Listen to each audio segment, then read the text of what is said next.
कमरदा थाना सम्मुख में आमरण अनशन बसी ग्रामवासी। बालेश्वर जिला कमरदा थाना मनोनगर गाँव में सुवर्णरेखा नदी बेआईन बाली चालाण बंद करने सह बाली माफिया को गिरफ दाबी में यह अनशन चली। सुवर्णरेखा नदी कूल मनोनगर गाँव रही बेले गाँवर किछि बाली माफिया बेआईन भाव वर्ष वर्ष धरी बाली उत्तोलन करुथिबा अभियोग होइछि, जहाँकि नदीकूलिया परिवार पई विपद सृष्टि करुछि। एने ग्रामवासी जिला प्रशासन खनि विभाग और पुलिस निकट में बारंबार अभियोग कले भी कौनसी सुफल मिलुनी।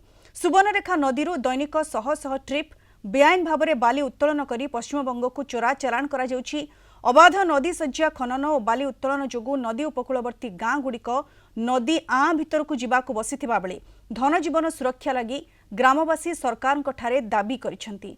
नदी पार्श्वस्थ मनुनगर गाँ नदीघाटरू नौका द्वारा बेआईन भाव में बाली उत्तोलन करा जाउथिबा बेले ग्रामवासी मिलित होई बेआईन बाली उत्तोलन बंद करने सह माफिया मानक विरोध में कार्यानुष्ठान पई थाना सम्मुख में आमरण अनशन बसिछंती।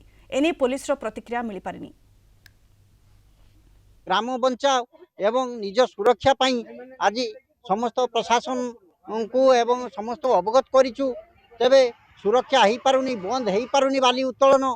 तेणु आमे समस्ते से प्रति सचेतन नागरिक हिसाब से आज धारणा देउचु शांति भाव में। तेणु आमे दाबी रखुचु सरकार पाखरे जे आम मनोनगर सुरक्षा हो एवं बाली उत्तोलन बंद हो।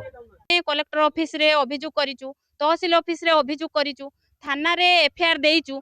आमे सबुआडू निराश हैला परे आज आमे अनशन रे बसिचु। आमर दाबी बाली माफिया को अरेस्ट करा जाऊ, आउ प्रशासन ए प्रति दृढ़ पदक्षेप नियंतु, नजर दियंतु।